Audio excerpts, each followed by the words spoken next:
Welcome to the Berggren Forum, everyone. Next week, of course, there will be no forum as it's spring break. But the following week, March the 17th, Professor Emeritus of Geology Otto Müller, who's well known to most people here, will give a talk entitled Some Interesting Points About the Size, Shape and Rotation of the Earth, which promises to be very informative. Today, we're very happy to have Rey Jeong, who is Professor of Practice in the School of Art and Design, who's recently come to Alfred, and she is giving a talk entitled Beyond Screaming Yellow, Actions of Resistance and Resilience in Art. So thank you, Rey. Thank you very much. Thank you for having me. I will share my screen.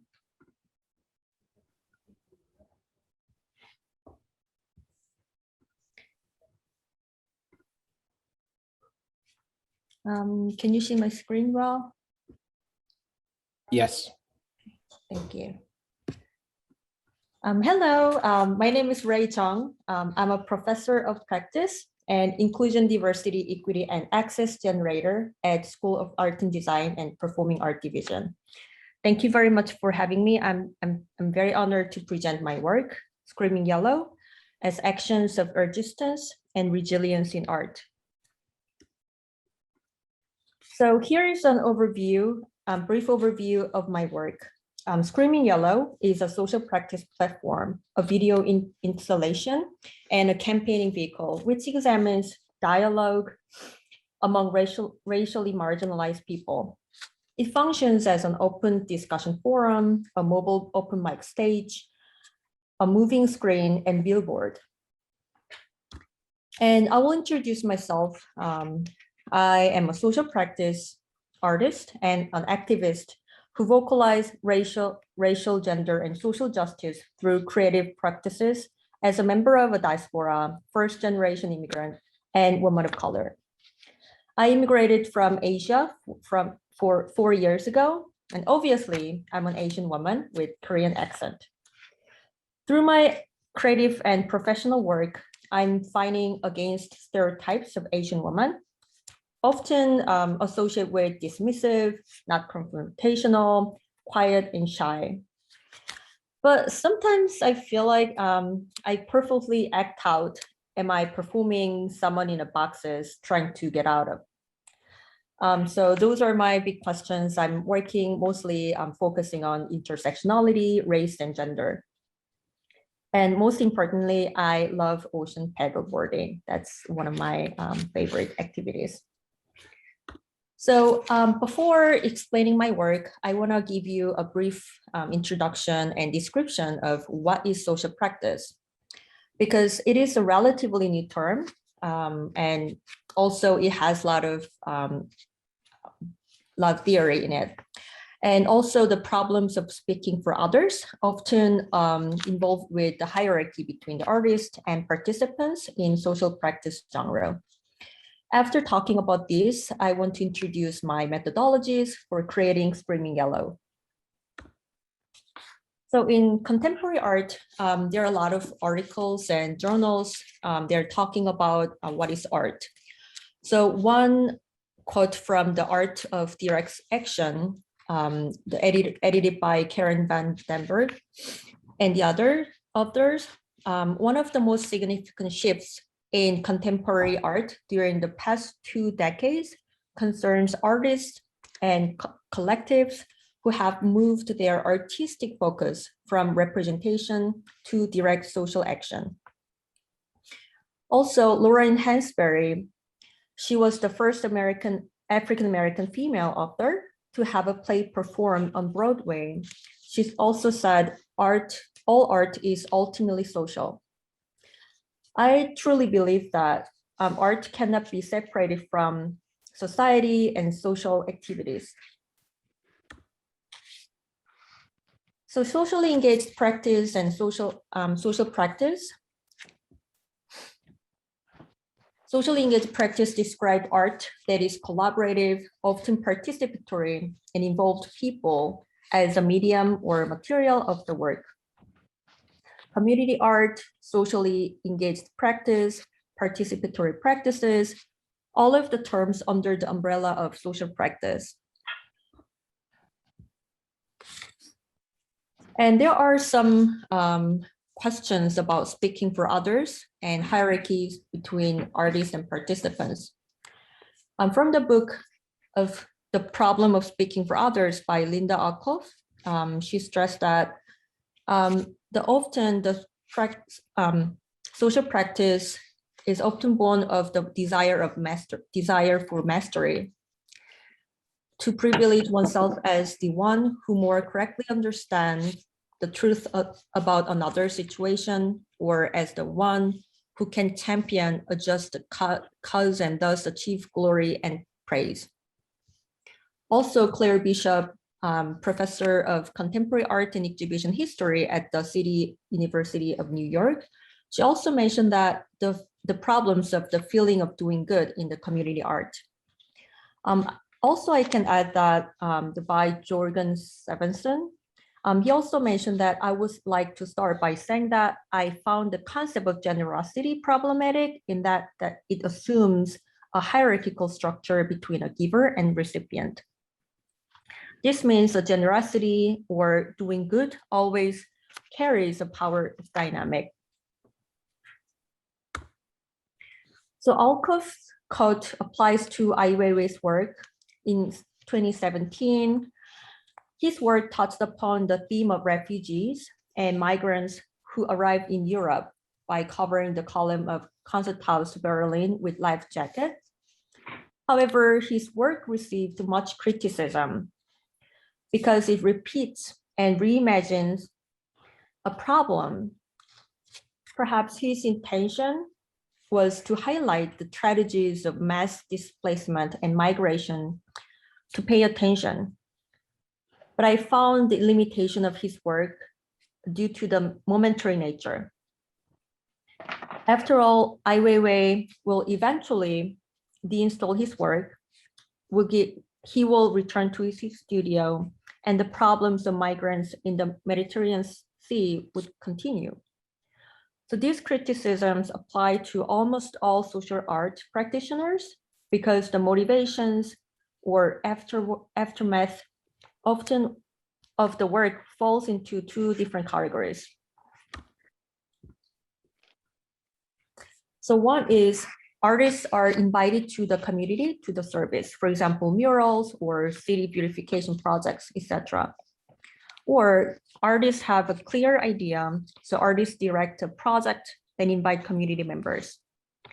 It is easy for artists to request community members to perform or certain actions based on what they imagine. So I found that there are two required factors: gaining validation and right to appropriately speak with and for community. One is proof of stake. The artist's fortunes are tied to how well or badly a community does in the long term. Once the artist's sense of belonging is established, then the community enables him or her to speak on their behalf. If the artist is not from the community, we can ask what is the motivation and intention behind the practice. Otherwise, these questions must follow. Is this community project for the benefit of your own practice, artist career, or is this work commission work? So extensive time spent listening to the voices of local community to become a nearly welcome member is another factor. So when I make a Screaming Yellow, I realized that two factors must be considered. So I developed methodologies for creating Screaming Yellow. One is creating a scaffolding by process-oriented practice. So I'm not trying to define the outcome from the beginning. So I love making art evolving. So community members, they have actively changed the process and the outcome. So I started meeting community members I belong to. First, Korean immigrants, Korean Americans, and international students from Korea. And then I began expanding to the larger audiences, to Asian diaspora and beyond. So second, I developed cascade active listening. After researching social practice, I found that a material lack of active listening ultimately leads to projects falling due to the artist savior complex, coupled with a lack of understanding about the needs of the communities. My approach was to start a dialogue among community members to center their own voices as a main piece. So this is the first discussion took place in LA, and I happened to meet them through my friend introduced each other, and I met a girl in the dorm. So that was the beginning of the discussion. The 4 or 5 people sit in a circle and have a conversation while I video document their interactions. I use short films as tools to encourage strangers to have meaningful conversations, and they share their unexplored memories about cross-cultural experiences. Sorry. They're talking about generational characteristics of identity fluidity and hybridity to talk about their pan-diaspora social issues that time. And I tried to give a very little instruction while filming and while doing the discussion. So the third methodology was I had a distance from the discussion. So the very little instruction was given until the end of discussion. I asked my participants one thing. At the end of discussion, they asked one question directly looking to the camera. So the next group start their conversation by responding to the questions posed by the previous group. The most influential and also important discussion took place in Ann Arbor, Michigan, 2021. I found this discussion was most stronger when the group members were women of color. Because I was one of them, most of us found easy to take each other's shoes, and we shared empathy when we shared vulnerabilities without explaining too much. Furthermore, my method evolved requiring participants to listen to what previous participants and community members have said before their discussion begins in earnest. Therefore, I always place the previous discussion films during the first 10 minutes of small group. This introductory screening enabled the participants to do a deep dive into the subject matter at the core of the film. The process also jump-started the creation of their own narratives, which then cascade to the next discussion in the future. By using questions as bridges, cascade voices create unending dialogue. So these are the questions. America? I think America is a place where you have a lot of conflicting emotions all the time. Have you ever been racist towards someone of your own race? And what's like a way to embrace another culture and share it with the world that's not appropriating it? What can we do for future generations to give them the tools to talk about race and kind of break this cycle of silence? What steps are you taking to embrace your cultural heritage and your ancestors? So group one discussed having 2 identities and feeling of always not being enough. And group 3 talked about difficulties communicating with their first generation parents, especially around the topic of race. And participants asked for future groups, have you been raised to someone of your own race? So these kind of questions posed by the participants. So my question was, how do I speak with them, not speaking for them, by eliminating hierarchy between the artist and the community? So I decided to speak with them as collaborators and partnership. So now I'm sharing my recent work, Screaming Yellow. This is the overview of my solo show, Screaming Yellow, at Stamps Gallery 2021. When you enter the space, you can see the yellow pickup truck surrounded by 5 yellow chairs and TV screens.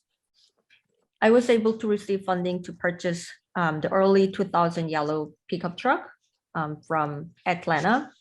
This Ford truck was renovated into a Korean politician's election campaigning truck. So social practice art can be associated with activism because it often deals with political issues. It's by the Tate Modern. As a social practice is intimately tied to politics and social justice, I wanted to dig into what politics can offer. So I borrowed the concept of electioning and adopting politicians' tools to broadcast our faces. So my initial outcome was to import a Korean election and campaign truck. However, this plan was quickly met with obstacles because import and export laws designed to protect American automobile industries prohibit the importation of Korean pickup trucks that are less than 25 years old. So that is why I decided to purchase a Ford pickup truck and renovate it into Korean election and campaign truck as a hybrid cultural product and mixture of Asian and American sensibility. So I've outfitted a 65 inches TV in the back of the yellow pickup truck. The vehicle functions as a platform or a stage for community members. This unique aspect of the work is that the social sculpture can travel to wherever my participants and my people are. So my wish is that the sculpture's mobility lowers the barrier of the entry for people in the real world, the working world, to interact with art. So because I can drive the truck to my yellow, brown, and black people who are working and living mostly as essential workers. To go where people feel comfortable or safe may be the key to collecting their true, perhaps loudest voice. That's how I figured during the process. So people can give speech in an open mic style on the flatbed. I set up a megaphone PA system on the top of the roof, which is connected to a microphone. A chair is placed in front of the mic in the flatbed.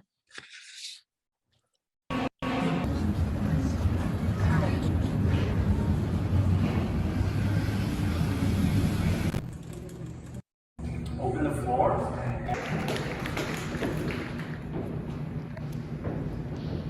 Hi, my name is Jeong Park, and sometimes after I introduce myself, Asians are good at math or whatever it might be. For the American dream and all the propaganda that they were filled with. Oh. Hi.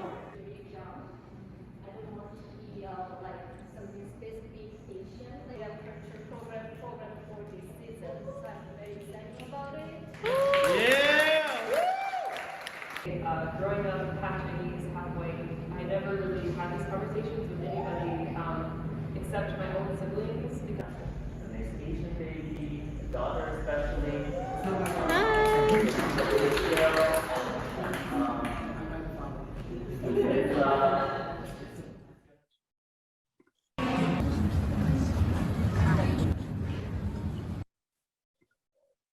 On the back of the TV, there is a billboard with my face. I became a fake politician promoting my screaming Asian woman's face. So I tried to break down the stereotype of Asian woman, but one of my students mentioned that this work breaks down the stereotype of pickup trucks normally associated with white men as well. So I was very thankful my student to mention that too. So I'm trying to break down the hierarchy, stereotype of both the pickup truck itself and myself. And finding and buying a pickup truck was a big part of the journey in my work. when I tried to find a pickup truck, I met a broad spectrum of people.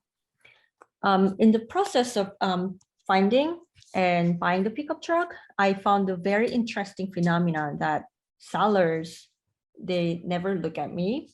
Even though I told them I am a buyer and also I have money and I'm gonna be the person who will drive the car and I will be the owner. But whenever I ask questions and they never look at me, they answer my questions to my partner, who is Asian man. They assume, I felt like they assume me as an Asian woman who will never own or drive the pickup truck. And also, like I figured that like the Ford pickup truck in early 2000, they named their color itself Screaming Yellow. So I thought this is the perfect title for my work. And this is very clear that clear my choice. So then like in 2021, March 16, the shootings in Atlanta happened. And it just like quickly changed the nuance of my title, my work, title of my work. And shooting in Atlanta changed on March 16, 2021, a shooting spree occurred at 3 spas or massage parlors in the metropolitan area of Atlanta, Georgia, United States. 8 people were killed, 6 of women were Asian women, and 1 other person was wounded.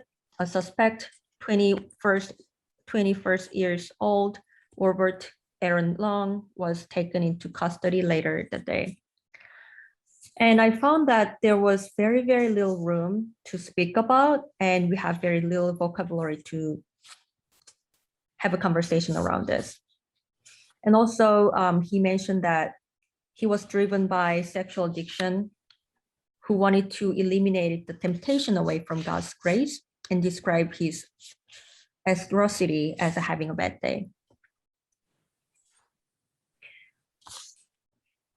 And I looked up the Page Act of 1875, and these are the questions that Chinese women, they've been asked when they are coming to the United States. Are you a virtuous woman? Have you engaged in prostitution in any other places? And surprisingly, still, a lot of Asian women who try to get into the States, still they are asked those questions whenever they are getting into through the Western coast. And also, the Chinese Exclusion Act says, just as the Jim Crow laws approved by the pledge had the purpose and effect of excluding African American from the benefit of citizenship, the Asian inclusion laws were intended to minimize Asian American population and influence, as they are today a tiny minority. So the number, the 5.6, this on the screaming yellow sign, that is Asian population in the States in 2019. We are not happen to be a racially minor group. We are the minority groups by design. At the height of COVID-19, the data, including the incidents that occurred between March 19 of the 2021 and February 28, 2020. And this data shows that roughly 503 incidents took place, and Asian women reported hate incidents 2.3 times more than men. As well as recently, Christina Yuanali, she was followed and stabbed in her apartment. And it is just completely intertwined with current event. This is not too far from right now.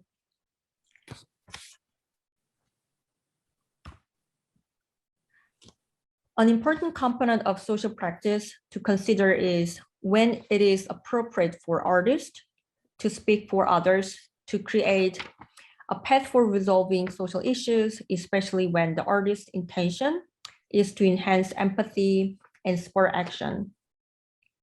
So in my work, I have attempted to stay true to active listening and measure those to sacrifice to validly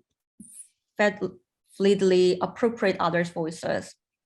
My art practices exercise active listening by opening up my own and others' vulnerability, igniting memories, and sharing hidden stories. These steps will be taken while enlarging a group of political and social allies in activism. So my work has sought to spur empowerment through representation. Through the processes involved in participating in my work, group participants can see and hear people that look like them and who've experienced similar situations.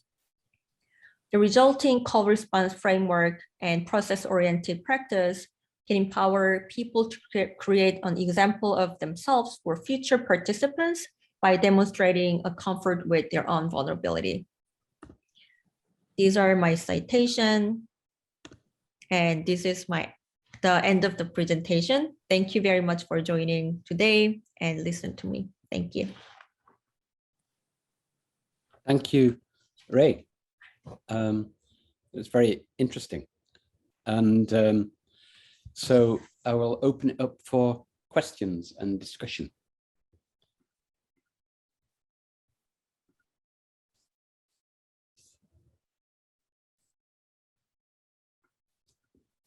Rey, it's Lauren. I have a question. Can you talk about how you feel this practice impacts our students at Alfred University and our community at Alfred, or perhaps not just the university, but the greater and greater community, in terms of translations of your research into your service teaching and learning in terms of programming here at Alfred? Yes, of course. So I'm here as an inclusion, diversity, equity, access generator. So I have a team, Idea Lab team, and we have a laboratories team. We serve BIPOC students and queer students of color, and also faculty and staff. So we are running a workshop and also a lot of shows inviting underserved population. And what we are doing is through the bi-weekly workshop, inviting a topic leader and lead a conversation. Like the facilitators, we are as a facilitators, not as just like leading the conversation. It's more like inviting people and talk about some social issues freely. And it's just like very important discussion, even though like we are not like having a serious discussion, but it's really good to have the space to talk about social issues. And students, they took the lead for the discussion and they just throw a question. And it's been very incredible to listen to them. And we don't have any title, like I'm a professor or something.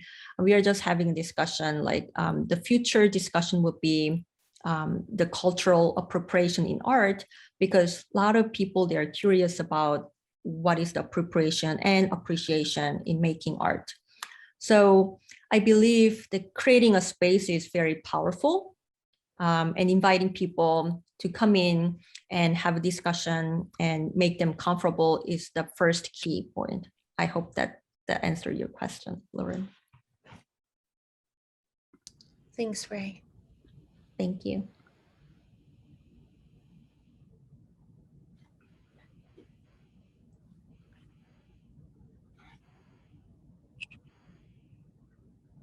Hi, Daisy. Thank you so much for your presentation. Every time I heard this and got a lot of inspiration and encouragement. So I saw your yellow trucks always here in the campus. Do you have any idea and any plan for using this track to have more activities here? Like I follow up with Lauren's question. You're doing your project attention to AU here. Bring any idea to have any plan for using this track for the further activities? Absolutely, yes. So as I mentioned, it is ongoing project. So the project will never end. So I thought about like doing cross country travel with the truck so that I can move, I can drive the truck and invite people to have a discussion. I'm hoping to have another discussion here in Alfred. Like maybe it can be collaboration with Idea Lab. So I can invite like women of color, students of color, or women of color faculty or staff, and create another discussion here in Alfred. Definitely, I love to do that. I have everything here. So it's incredible to have a truck, and it is, I made it for, making and deinstall, and I can install it again. So it's very transformative. So I will definitely do that. Yeah, I have a plan for doing it, just like the matter of time. Thank you. Thank you. Ray, could you say a bit more about one particular issue that you touched on, and that is the issue of other people, as it were, representing, or let's say other artists who, let's say, aren't women of color or artists of color or anything like that, but they want to do artwork which they see as as being supportive or being representing those perspectives. Do you see that as problematic? Well, so when so I'm not choosing my participants. So that is one thing. So I'm not, going to people like, hey, will you be my, participant, and can you do this for me? Rather than that, I just open it up. I open up the survey, and they are willing to participate. So that is the key. So sometimes I don't know much about them, and they don't know each other. So whenever I open up the conversation, I try to compensate them their time. And also, I'm the person who edit the video. So always I check with my participants, like they are comfortable to make the film with their discussion. So far, they share their experience and their feelings after the conversation. They are more empowered because they told me that there's no space to talk about their identities and their struggles. So like having small, even very small members listen to each other and learn from each other, and people, they're nodding to each other without too much explanation why and how they feel that way. So I found that I was part of the discussion one time, and I felt very vulnerable. I was very vulnerable to speak about my own self, but it was very empowering experience. Okay. Thank you for the question.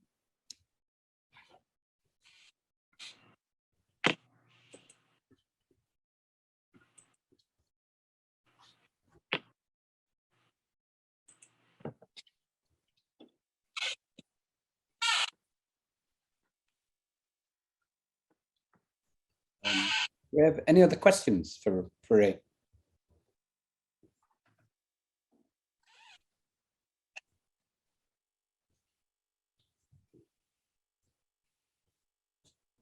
Okay, well, I think Bob, did you have one? Yeah, just quickly. Ray, thank you very much. Thank you. I'm curious how you judge your effectiveness when you go and drive your truck someplace and talk to other people? I mean, what do you need as your own personal standard as an activist artist to feel like what you're doing is worthwhile? Yeah, I think that's really important question. So what are the deliverables? So what are the standard for my own? The first of all, there are really lack of representation and also archive too. How I feel and how we feel about our experience in the States right now. So the importance of the work is just being archiving our own story is already achieved through the making. And the other one is I need to keep going, keep doing it, never stop. That is another deliverable I can say. Thank you very much. Thank you.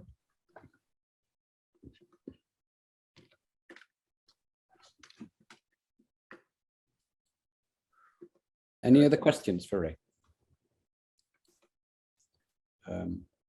Philip? Thank you, Professor Rey. Can you hear me all right? Yes, I can hear you. I am a blind person. I'm a member of the Alfred University class of 1976. And I really appreciated that you were very verbal today. But despite that, the videos didn't tell me very much. And I'm wondering if in the whole fantastic array, as Professor Sibley used to say many years ago, of the way you are presenting art as a very social in a very social context, which I've been reading all these things in the College of Ceramics and noticing that disability doesn't seem to be anywhere. There are people, you know, who are blind or visually impaired like me. I'm totally blind. And then you've got other disabilities. And I'm wondering how you will figure out a way to integrate that into your discussion. Yeah, thank you very much for your question, Philip. So I had the question to myself, is my work is totally inclusive or not? So even when I'm driving and open the tailgate and I set up the stair for people to come up on the flatbed, and sometimes it's not for everyone. So I'm not perfect and my work is not perfect, but I also, this work is evolving, like listening to what you said and how can I make it more inclusive work, and how can I listen to the people they are not feeling underrepresented and underserved through my work. I mean, that's a big question and I need to figure out how to make it better. But I am trying. Oh, you are? Yes, yes. So yes, I think that would be my next goal to, yes, make it more inclusive. How I wish I were there. Thank you. Any other questions for Rey? Well, you're getting lots of thank yous, Rey, in the chat. But by all means, if you do have, if other questions occur to you, then email Rey. She's on the email at Alfred University. And Rey would like to thank you for a very interesting talk. And everyone will be looking for this truck all around. And for you, when you go on your traveling with it. So thank you. Thank you for having me. Thank you for joining today. Thanks, Rey. Bye.